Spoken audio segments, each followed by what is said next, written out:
website and TV. Okay, on TV as well. Yes. And we are now live in our second screen experience. So happy Sunday to everybody. Tom Gledder, happy to be back with you. Alex Steck joining us, as well as interim head coach Yolanda May. How's everybody doing? Good to see you guys. Good to see you. Nice. I wish it was at a pitch in Milford would be my preference right now, but obviously circumstances will force us to meet like this. So I'll take what I can get to hang out with the two of you for a couple hours. That's your best outfit for today, so I'm very. I did. You like that?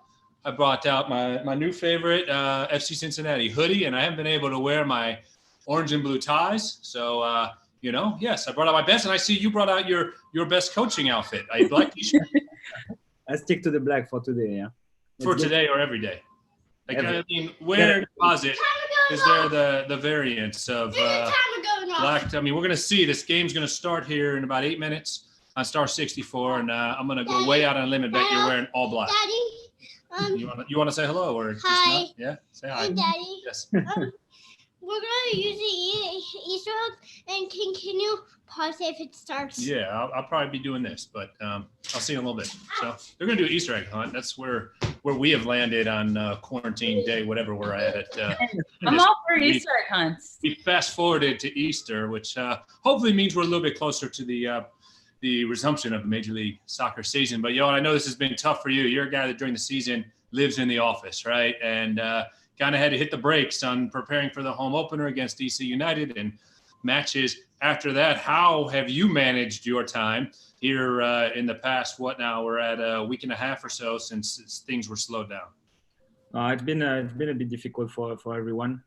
It's even more difficult when you like your job and you like what you do. So I've tried to keep going to the training facilities. There was no one there, but for me, like, it was my daily trip to get into the office and get some work done. So I try to stick to it this week. Just between my apartment and the facilities, keep watching some games, keep watching some videos, and keep preparing also for the future. So that's how I try to do it. There is always stuff to do. Like, that's an endless job. There is always things to prepare, things to look at. There is lots and lots of teams in the world to look at and to try to get something out of it. So I've tried to do that and also to put on paper, put on my laptop the past experience. It's been a roller coaster for 1 year now, but there is a lots of lesson and a lots of experiences that I got out of it. So I try to materialize that into presentation or into documents that I can keep, and that's good to self-reflect as well. Yo, how's your at-home office setup? Is it similar to Milford? You don't have a soccer field to look out at? No, not very good, unfortunately. So I'm on the table in the living room. That's good enough. I just need my laptop, to be honest, but it's more like the environment, be able to see the field and be in the environment, like around the players, around the team. It's of course different, but it's a tough time for everyone. So that's what we got to do. Well, in about 6 minutes, we're going to do an encore presentation for the second straight day on Star 64, also streaming live on FCCincinnati.com. So this is the second screen experience. While you live that game, you can live it here with us. And of course, that was your first game as interim head coach, about 10 and a half months ago at Nippert Stadium. And it was the day when the weather was finally nice, right? Like, every game at Nippert in 2019 up until May 11th had been miserable in some form or fashion. And the sun came out. It was a 1 o'clock start. It was against Montreal, who, of course, was the club you worked with before coming and joining FC Cincinnati. And at this point, let's call it 10, 12 minutes before the match started. What's going through your mind as interim head coach for the first time? On game day, I would say the same feeling that you mentioned. Like, the sun finally is out for game day. So the feeling that it could be a very fun and exciting day for all of us. I was expecting to be very stressed before that game. Like, it was a tough streak before. Like, we didn't score for a long time before that game. Like, we haven't won for a long time before that game as well. So I was expecting to feel more stress, but because the way we prepared during the week and the feeling I got with the team, I was quite, I would not say confident, but I was very positive before that game, and I tried to communicate that to the players on the last pitch before the game. When you know the outcome now, it's easier to speak about it and to be relaxed. But no, that was definitely a good feeling. Like you said, midday game, the sun, the wind, like the style as well that we showed during that game. Like it was a good day. That will definitely stay as a good memory for me. Do you remember your pregame speech to the guys on that day? Yeah, I keep everything on my laptop, so I like to use the technology quite a lot. So like all my presentation, all my meeting are supported by a presentation that I keep on my laptop. So I have it with me. I keep it, and I will keep it on my hard drive for the future. I like to look back and see what I had to say. But the speech was more like try to give responsibilities to the players individually and define their role to the point where they knew exactly what was expected in the system and tactically. Make them feel accountable, but also on the other end, tell them and reinforce the fact that I was going to take the full responsibility. So we wanted to change the style. We wanted to play a bit more, take more risk, take more initiative, but we knew it was also more risky overall, and we could have conceded some goals playing that style. So they needed to feel also that no matter what was going to happen that day, I was going to assume and take the responsibility for it. And I just wanted them to enjoy being back on the field, enjoy also like playing a football game and being all together and try to show what they were really capable of. We will be here on Facebook Live throughout the match. So up until 2 o'clock, Fatai Lashe will join us a little bit later. Johan Dame staying fueled with his espresso this morning to get ready as the match will start on Star 64. Here in about 2 minutes, as you watch on Facebook Live as your second screen, make sure you send in your questions on Facebook. And as your questions come in, we will present them. They can be for Alex, they can be for Yo, they can be for myself, Fatai, or anybody else who might join us along the way, and we will present questions live throughout our second screen experience. And the way I understand it from how you approach your team before, it's not as much a big hoorah motivational speech. It's more, like you said, game plan, tactics, and making sure that your mind's in the right place to take the pitch and do what you're assigned to do. For me, it's important for the players. For sure, there is like a balance to find, like depending the moment in the season, depending how many games you play. Like when you have like a game every 3 days, it's a bit different. But at this time, it was like putting the focus on like what they have to do on the field, putting the focus on the tactics, on how to defend, how to attack. We had different plan that we walked through during the week, and giving them that focus, I think, helped also to relieve a bit of pressure and a bit of stress, because players are more focusing on what they have to do rather than focusing on the outcome. So that's how I see it as a coach. I think like you have to give the guidelines for the players, and of course after when they're on the field, they have to execute and make and do what they feel is right on the moment. But there is always like I'd say like 70% is about like the plan, and there is always a bit of like 20-30% of the presentation, the speech is about motivation as well. You need to use some leverage with the players and use some experiences to also make them react and give something on the field. So that's the extra that you have to trigger sometimes in these speeches. The match is going to begin here momentarily on Star 64. Was the walk out to the pitch, and we'll show it here in the broadcast for you. I mean, you've done that now how many times at Nippert Stadium, but that first time as head coach, was it a little different for you? It is a little different. I gotta say it's not the same thing when you stand on the sideline and you're the one like leading. It was like the support of the fans been incredible, like since I arrived at the club, and during these tough times it was even like it was even stronger. So I felt the people behind the team, behind the club, behind me, and also like makes you proud and makes you want to perform for them. So that was more the feeling that I wanted these people to see their team perform and see their team like succeed. And that's the feeling I got when I walked on the pitch. I wanted them to be proud and to leave the stadium happy with a smile on their faces. They certainly did that day. We do have our first question in as we are opening the broadcast on Star 64, and the first one on Facebook today comes from Jason Cooper. He wants to know, Yo, what are your favorite teams to watch around the world? So I would say there's different teams I like to watch. I like to watch the teams that are more possession based. So for sure, I would say City. City is definitely one of them. I like to watch Liverpool. Different style. They can play a bit more direct and in transition at times, but very interesting. Like the understanding like within the team. There is definitely some other team. Like I try to stay open. Like PSG. PSG in France is offering a lot of different. Variety in terms of tactical game plan. I put on my laptop actually for that period where we have to stay home a couple of teams that I want to watch closely. Retafe in Spain is one team that puts a lot of pressure, very high the pitch. So I wanna watch that team. Leipzig is managed by a young manager in Germany, and they offer a playing style that is also very attractive. So I want to spend more time watching them.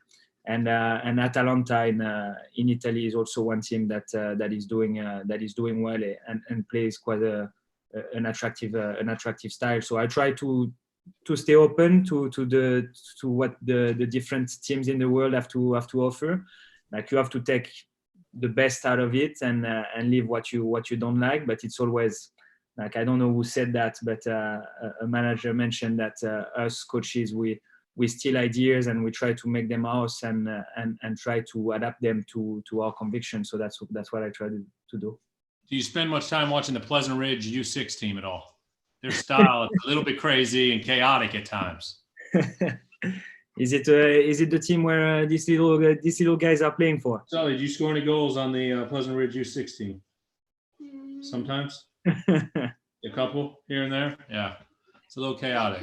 Yeah, there's Leo Bertone, our healthcare cell player profile, part of the starting lineup that day back in May. You know, it's interesting. You talk about everything that you go through with the team in the dressing room as you get them ready to come out on the pitch, and then they obviously do a very quick warm up. You have about 60 seconds. What are you trying to get at? Is it just reinforcing what you talked about in the dressing room and that those very few seconds before the match begins? On that game in particular, we worked on the game plan during the week, but we had a plan A and a plan B. And when the lineup come out, I'm still in the locker room, and I try to identify how they're gonna play. So the final lineup and the system of play that they're gonna have. And on that day, especially, like we had to adjust within these 20 minutes. I had to put together like a quick presentation for when the players come back, or maybe 5-6 minutes to get changed and get ready for the kickoff. So during that day, I made like a 2-minute presentation during that time, like showing them how we were gonna adapt and how we're gonna use the plan B to face Montreal, because they were setting up in a different system. So we've identified they could play in 4-3-3, or they could play with a system with 5 at the back. So I just had to like readjust a little bit, like the positional play of the team in terms of how we were gonna build up against their new shape. How did the guys respond to that when you told them that before the game? I mean, obviously you'd prepared throughout the week, but to have the mentality that you're going in with one game plan and having it switch close to kickoff. First of all, the guys are very experienced and professional, and I think they understand like the way we work during the week is like to try to give them confidence, like within the system, but also with I would say the connection they can have with their teammates on the field. When you speak about a plan A and a plan B, it's more how can we be more successful against that team. So we knew that they could play with 5 at the back or with 4. And for us, that would be very different in terms of how we were going to build up from the back, especially with their front players. So in the 4-3-3, we were going to build up with 4, and in the 5-3-2, we were going to build up with 3. So we worked during that week on a build up with Greg being more tucked in to do the build up with 3 with Kendall and Justin.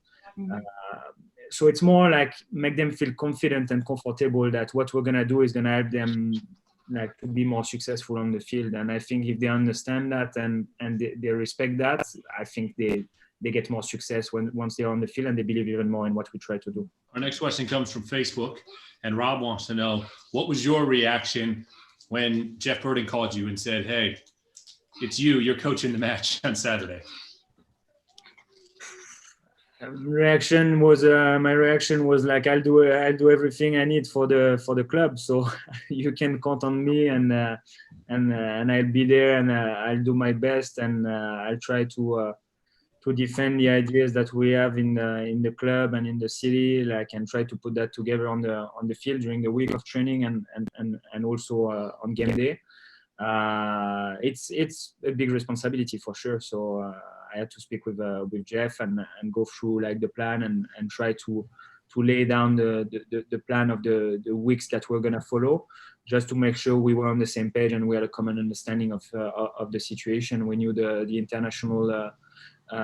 We're gonna leave the team. We knew that we were gonna go through like maybe a period where we were gonna have less players. So it's more like, for sure, like it's a quick turnaround. So you have to be ready, but you also have to see the big picture and see how we can implement the plan in the following weeks. Do you remember that time span? I think it was just 5 days where you were appointed interim head coach, and then you were leading the team for their first game. So we joke about you not getting any sleep that week, but do you remember reflecting back on it, or is it just a blur of how those 5 days went? No, it was a crazy week. We came back from a 10-day trip on the road before, where we played New York on Saturday, then went to Philly on midweek on the Wednesday, then played in San Jose on the Saturday. We came back on the Sunday, and all this happened so quickly. I think there was a lot of fatigue, like within the group from that trip. Like, was mentally and physically exhausted. But during that week, we had to change a couple of things. So that was a quick turnaround, but I wanted to do everything I can to have no regret on the Saturday after the game against Montreal. So I really woke up early during that week. I really went back home quite late every single night, but that was worth it in the end. So I enjoyed that week. Do you sleep much now? I mean, not in this current time, but when there are games every week, how much are you sleeping?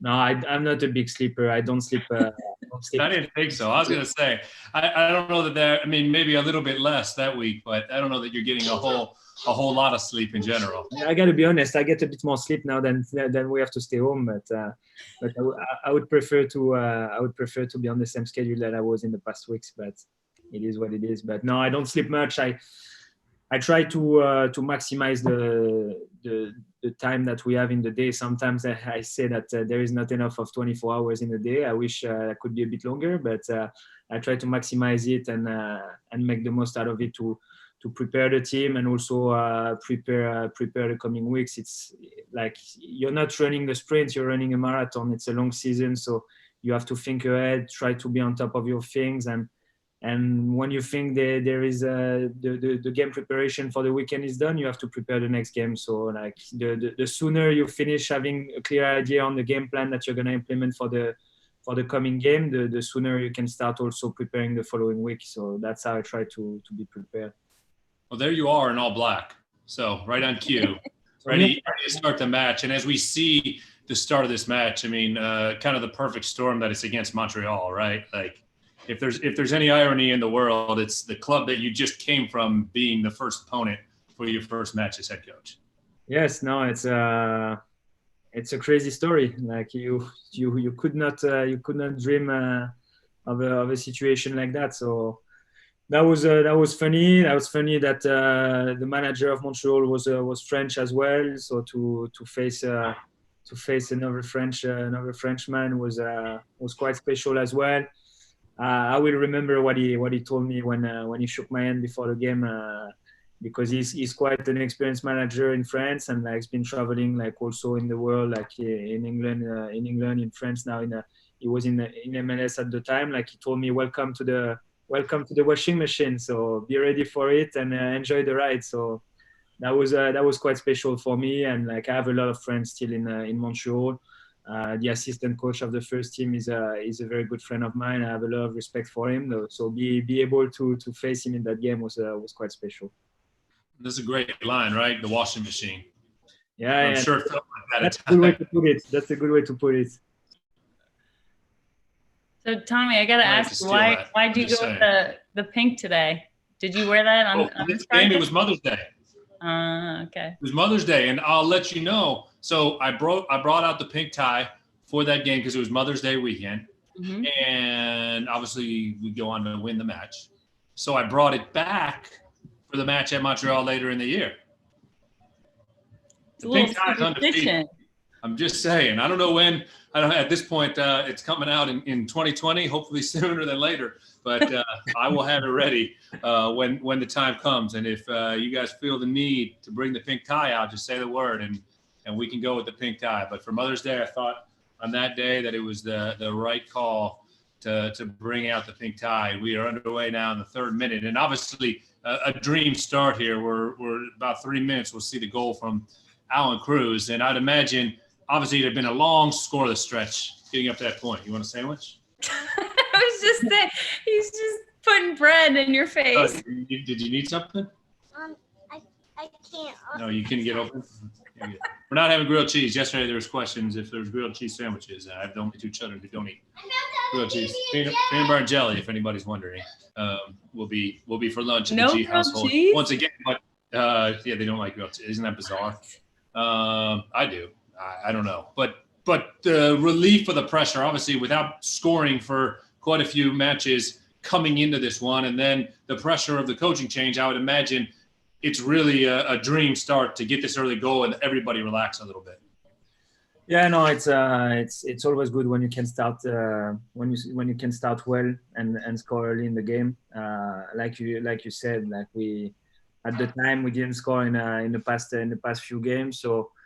I think the fans were feeling it. We were feeling it. We needed to be back at it and put the ball in the back of the net. So having that goal, like I think, gave a lot of confidence to the team in that game, and also reinforced what we wanted to do. So it's always good to start like that. Gives the players confidence and forces them to push, and that was a good collective reward. I said it many times last year. You want to play possession based a bit more. You want to control the game, but the most difficult thing to do is to put the ball in the back of the net. So be able to get rewarded that early in the game was a good feeling for everyone, definitely. Do you think that's something? I know we're watching last season's game, but that the guys can build confidence off of this year? There's such a dynamic attacking for this group right now. And now you even have the opportunity to add Siem de Jong. But do you think that this group's ability to score goals is going to bring some confidence to the group as well? Yes, definitely. I think we saw it in the first 2 games. Like we were able to be very threatening in the final third, and also to capitalize on the opportunity that we create. No, it's about the balance. You play away from home, so it's difficult to make conclusion of like everything. Like the first home games was gonna be like a good period to assess that three game cycle at the start of the season and see where we were at. Mm-hmm. But of course, like when you score goals and the opposition like is feeling that like we can be like very dangerous in the final third. Like it creates also a different dynamic where teams are a bit more afraid to defend deeper and to be close to their goals. So you create more uncertainty and you create more like stress like to the opposition. So that's definitely good moving forward. Now we have also to fix some things defensively, just try to be more efficient and to be able to stay in the game. Like I said, like when you score goals away, you expect to get some points. So when you score twice in New York and you come back with no points, or when you score in Atlanta is quite a different game because I still think there is a PK that is not called in the first half, but yeah, we full thoughts when that moment comes up. Sorry? We'll break that down frame by frame. when that moment arises. You know, there was a piece on FC Cincinnati social media earlier this week about the 5 fastest goals of 2019. 1, 2, 3, and 4 all belong to the same person, Alan Cruz. I mean, what did you see from him with his knack? As we're going to see it here in about 30 seconds, but his knack of finding those goals so quickly and early on in matches. Oh, he likes to. Alan is a player that is very energetic. Like he has a big volume. Like offers a lot of runs forward, but also to defend. Like he's eager to put a lot of pressure defensively, but he has that natural sense of like getting in the box. So every time he can, he feels it. So he's joining the attack. He's making the runs in behind. He's trying to connect and be in the box to be at the end of this situation. So in Montreal that happened, but that happened quite a few times last year. That happened also this season in New York. He has that sense like he's also a goal scorer, and that's a good thing for us. So when I read recently that he said that he puts in his mind that the first opportunity is going to be the good one. So I think that's the way he starts the game, like trying to be like, okay, the first one I'm gonna put it in the back of the net, and it paid off last year. So hopefully he can do the same this season and score some more early games in the season. That was my first hit in the Atlanta game, talking about how he visualizes. So I was surprised by that, but I think that's cool. And he actually also said, I talked to Brandon Vasquez before that game, and Brandon said he felt the same way. And so the two of them, when they roomed together in preseason, would go back and forth and say, I'm going to score first. No, I'm going to score first. And they would have a little battle back and forth that they both like to visualize, but they would just have a little competition and say that they would score first. Sometimes it's little details like that makes the difference. So like when you have these guys that are eager to score, be at the end of the ball and put it in the back of the net, like that's what you wish for as a coach, as a staff. So you hope that happen more often. And yeah, Alan showed that quality last season, and he's a box-to-box midfielder, and he's able to get there, get in the box, create these opportunities, and that's what you wish. Like for sure, you want your front three to score goals, but if your midfielder can start scoring as well, then it's all beneficial for the team.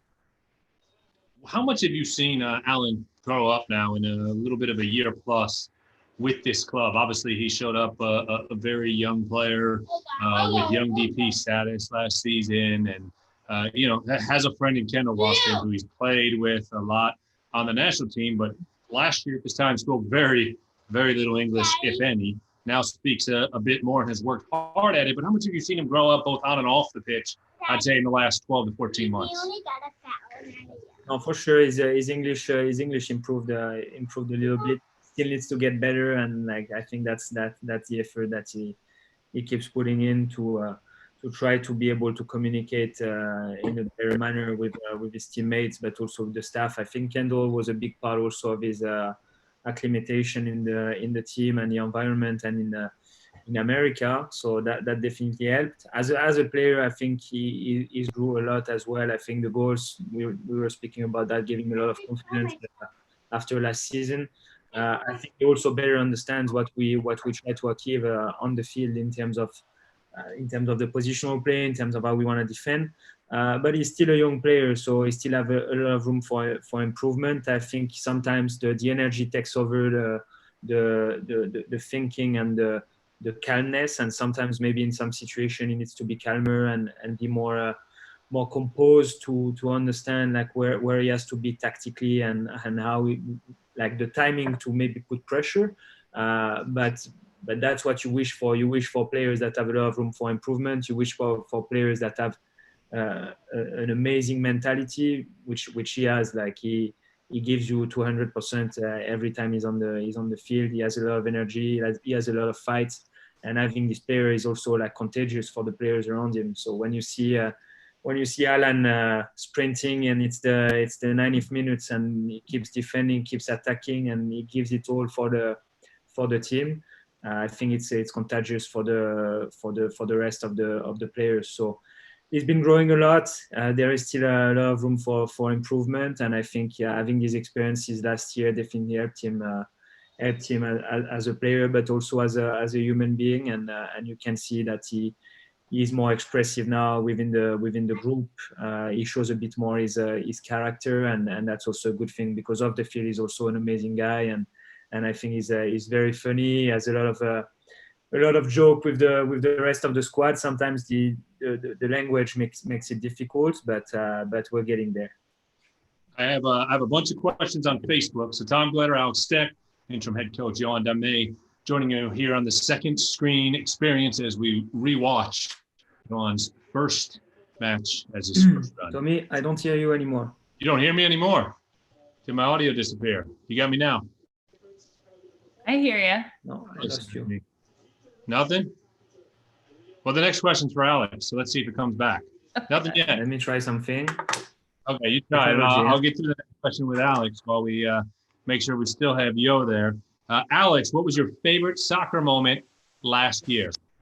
Ooh, last year. I mean, this was one of them for sure. I think this game, this win, it was a really tough start to the year. And I think just knowing how much effort and energy Johan had put into bringing this group together, and how he was put into such a challenging situation. I think a lot of people may have turned down that, I guess you could call it an opportunity, but I think, you know, this was an incredibly challenging situation that he embraced head on, and to see this product and this win come out of this game just based on the hard work that the guys had put in, the belief that they had in Johan, and to see goals in the back of the net at Nippert Stadium was so rewarding. So I think this was one of the highlights. I mean, and the sunshine was out. It's not. Of course. That's always a big thing. I know. How many games did it rain last season? So, I mean, looking back, when you talk about which games really stood out, obviously the home opener, that was an incredible atmosphere and feeling, and to have that first goal scored, you know, when Kendall scored against Portland, that was something that I think a lot of people will never forget, that especially everyone who was in the stands at that time. That was a really special moment. But I think this was another game that absolutely stood out to me when you look back at that season. Yeah, I would definitely agree with that. There's a question here from Abraham. He wants to know if that's a Cleveland pillow in the background, and the answer is yes. Yes. 216. Oh yeah, I'm a Cleveland. So, come on, we got jelly spraying all over here. So be careful if you're in the splash zone here over at my house. Somebody can come over to the other side if they would like to join in and ask you on any questions. The next one we have here comes from Steven on Facebook. He wants to see. He asked, we haven't seen De Jong play with the team yet, and he only got a couple sessions to train, obviously, before we went into this break. But what does he bring to the team, and how is he able to help create attacking options? Well, I got to be honest, I didn't see him train that many times either because of the situation. So he arrived, I would say, I think 3 days before that situation, and like everybody having to go back home. He's gonna bring that flair, that capacity to again be at the end of it, like in the box, and he has that goal scoring ability. So hopefully he can score some goals for us. But he also brings his experience from Europe. He's won titles. He's won the league. He has a lot of experience tactically. I think he's also a very smart player that understand the positioning, understand the spaces and where he has to be. He can definitely makes us better in possession, and makes us better in order to create opportunities. And on the other hand, I think he also has something to defend and to be a big part of the team, like overall in terms of the playing style that we want to have. So he brings his experience, and also he's going to be able to surround the younger players and be able to bring that leadership to the team. So we have some leaders in that squad, but having one more and having someone that is going to be able to also raise his opinion and support the young players in the process of like improving and getting better is also like a big part. Okay. He seems like a really smart guy off the field also. I mean, just in talking to him, he's very interesting, but also just seems like a very intelligent person.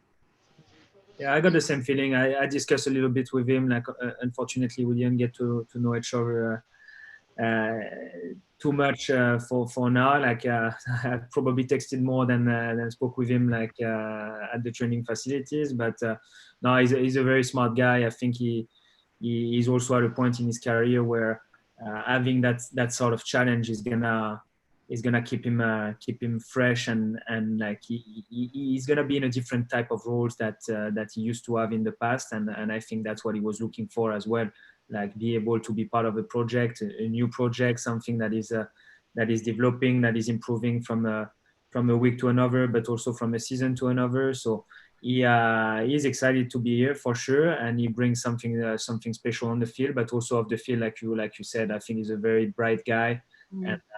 And having this conversation with him also off the field is also going to bring some sort of reflection on what we do, but also on how the group is doing off the field. I got another question via text message. Kevin M. in Newport.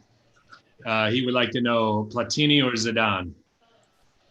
Zidane, of course. Like that's the problem. I'm probably still a bit too young to have appreciated when Platini was playing. So like I'm more I grew up in the period where Zidane was at his best. So I stick to Zidane, and seeing what he's done as a manager like in the past year is also amazing. So yeah, definitely someone special for all French people, I would say. Yeah, go on. Oh, you're good. I got lots of questions here from our Facebook users, but you can slip one in there. Go on. I was gonna follow up with a question. When you're talking about age, you're talking about how young you are. Happy belated birthday, by the way. I hope you got to celebrate. But when you're talking about age, I mean, this game that we're watching right now, you became the youngest coach, to be a head coach in MLS at, I think it was 29 years, 53 days or something. Is that something that you thought about at all at the time, or even afterward, just reflecting, thinking, okay, I can take a moment to be proud of myself that, this is a big accomplishment at your age? I never thought of my age. Like I try not to think about it. Like I don't pride myself by being like young and being where I am.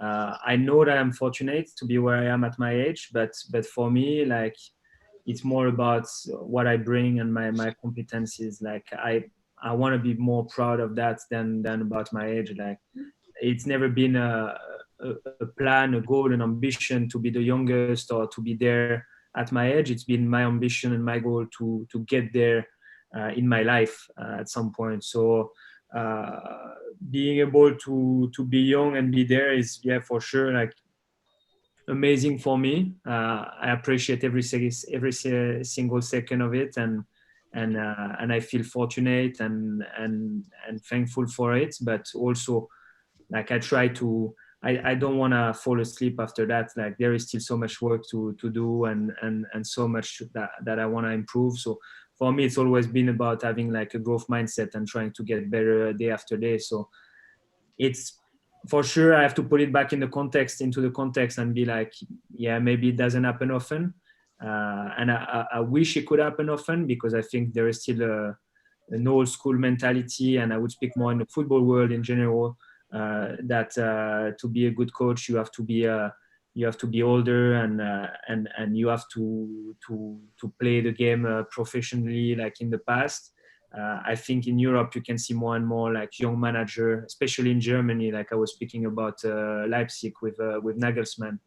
Germany was probably one of the first country to believe and to give them their trust to young managers that haven't played a game professionally before. And I'm just happy to represent this type of coaches and to be one of them, and maybe to give the hope and the dream to the people that don't play the game professionally to get there once in their life, if they put in the work and if they keep dreaming.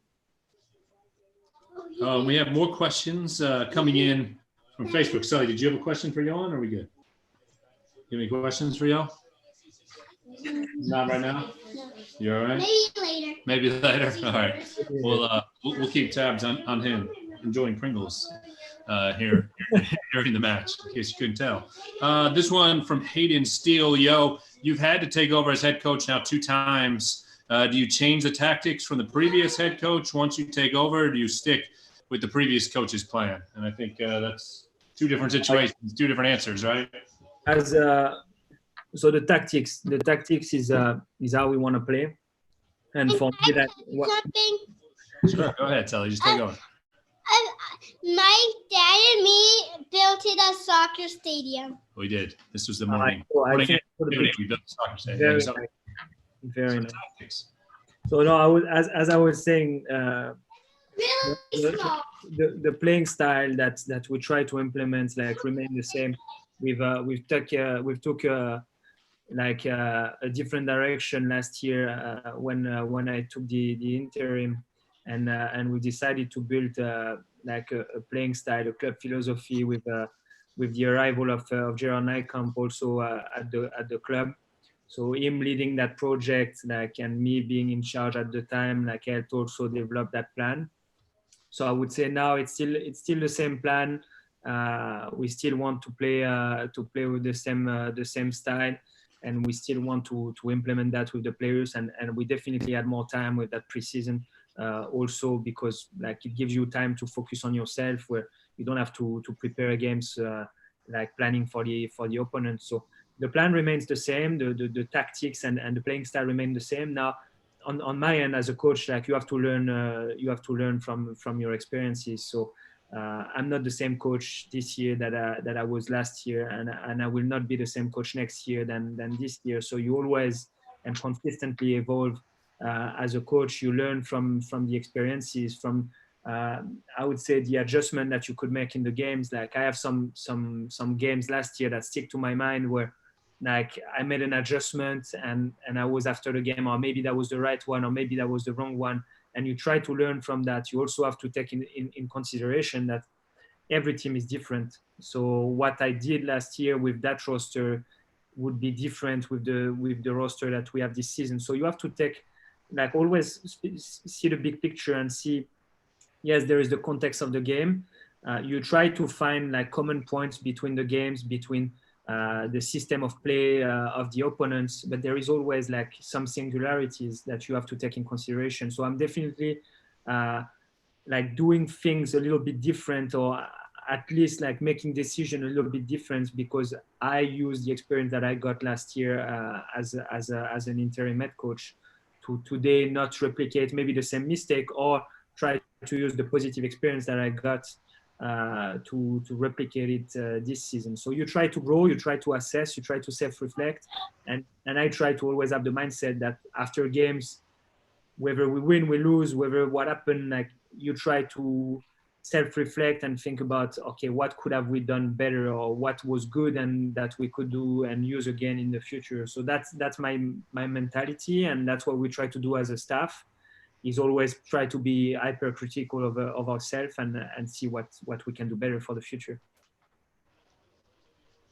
One more from this game from May 11th, 2019, from Eric Willoughby, and he wants to know, Justin Hoyt started this game actually at center back. And how was it working with Justin Hoyt? He always seemed like such a level-headed, passionate player with a great love for the fans and the game. I have only good things to say about Justin. I think Justin, that's funny because Justin and I arrived in the same time. So we arrived around March in 2017. He's had ups and downs in his career. I think he had big ups when he was in Arsenal, and then it was a bit more difficult for him. And when he arrived, I met a humble, hardworking, highly professional guy that was also an amazing human being. So I have only good things to say about him. He cared a lot about the club, about the team, about the project. Put his heart and soul into it, and try to be there and to respond every time the challenge was ahead of him. So in that game, I spoke with him at the beginning of the week. I told him that I was seeing him as a center back because I needed to have like some more qualities on the ball, and like his profile was fitting like what I wanted to do at the time. And he was like, yeah, sure, I'll do everything he wants, like, and he was ready for it. And that characterized Justin. Like, you could ask anything from him. He was like very, very professional. He loved the game. He still loves the game. He doesn't want to retire. He wants to keep pushing. He wants to keep playing, and that says it all about him. Like, amazing guy off the field, but highly professional and an amazing player on the field as well, that I really enjoyed working with during my time. Also, like, very, very open to discuss, to share his experiences. And for me, like we were speaking before about me being a young coach, it's always good. You try to get experiences through the discussion that you have with players. So I'm always curious. I always want to get to know the players themselves, but also like the coaches they worked with and how they were working and how they were training, because there is always good things that you can take from their experiences. And with Justin, we've had many conversations about like his time in England, how it was, how he saw the game, like the different like tactical adjustment that he had to go through, and that gives you like so much as a coach when you can have this conversation with the players. So I saw that he found a new project in Miami, so I'm quite happy for him, and I know he wants to keep playing, and I think he still have a lot to offer to the game.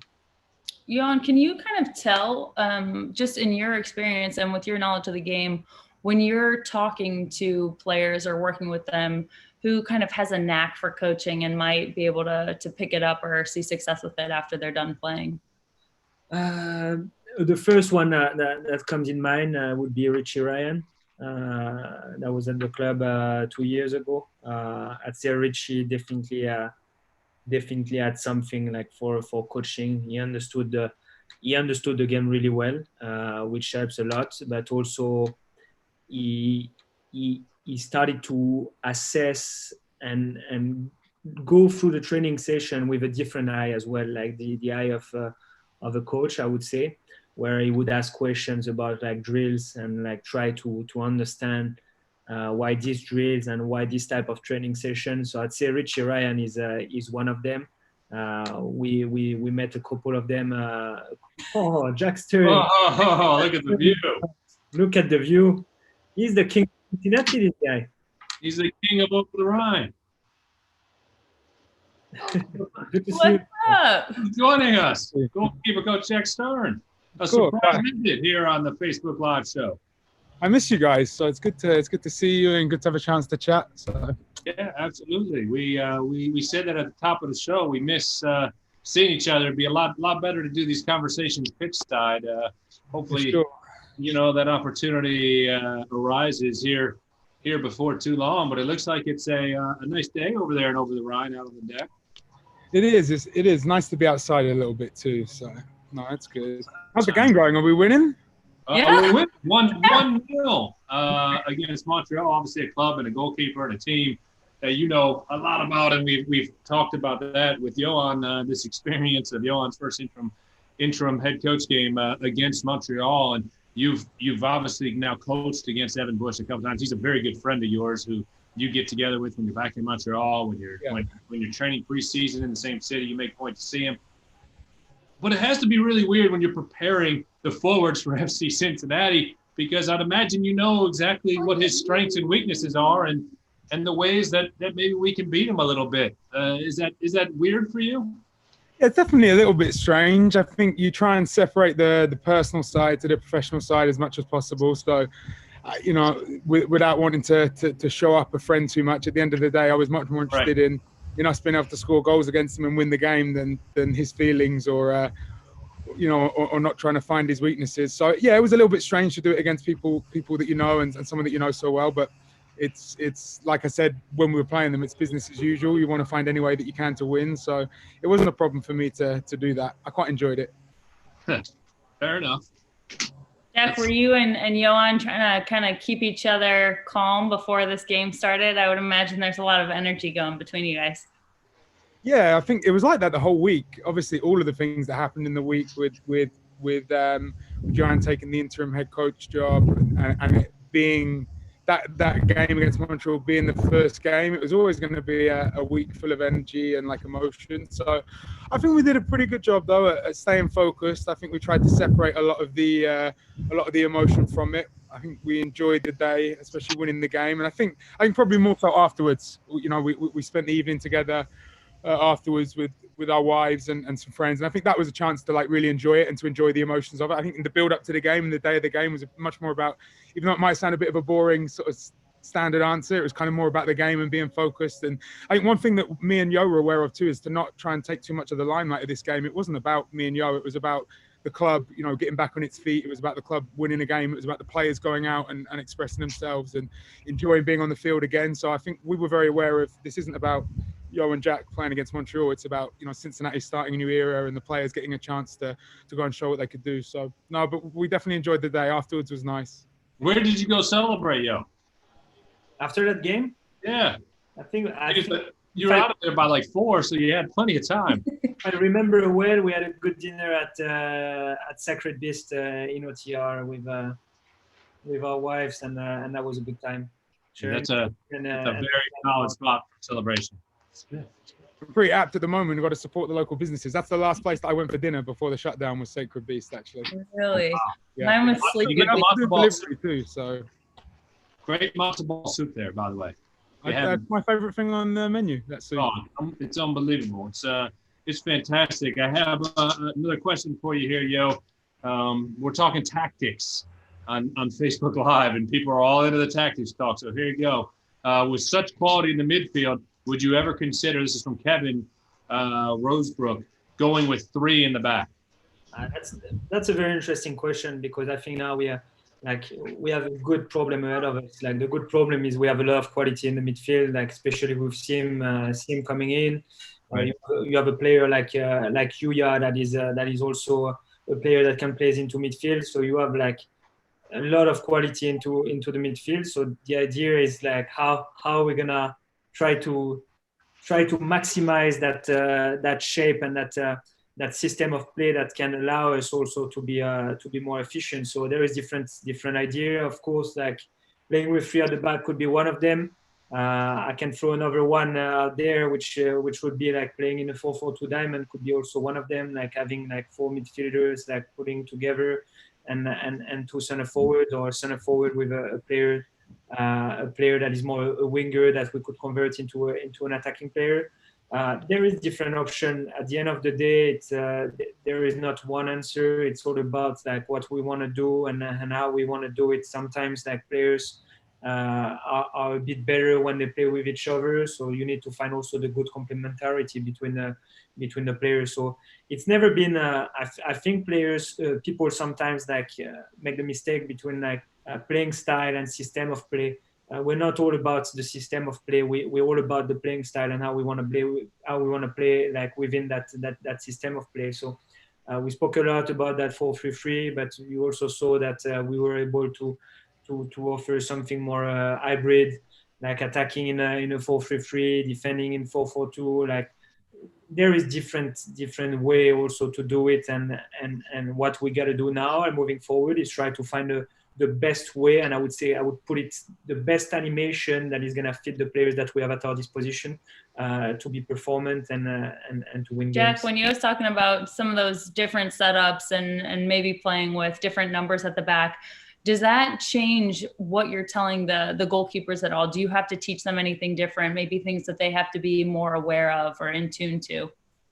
I think just in general, sort of over the last 10 months or so, 8-10 months, where we've tried to change the style a little bit of the way we play as a club, that the goalkeeper's more involved.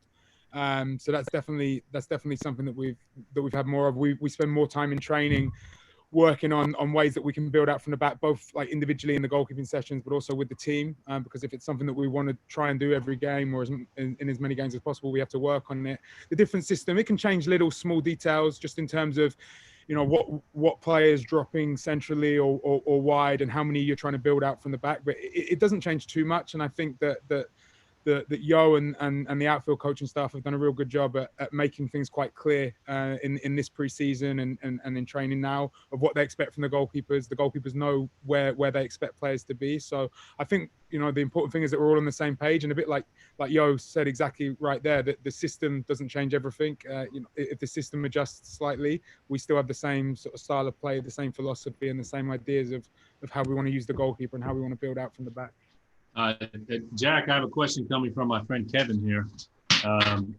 He would like to know, how hard does Jurgen Locadia actually strike a ball?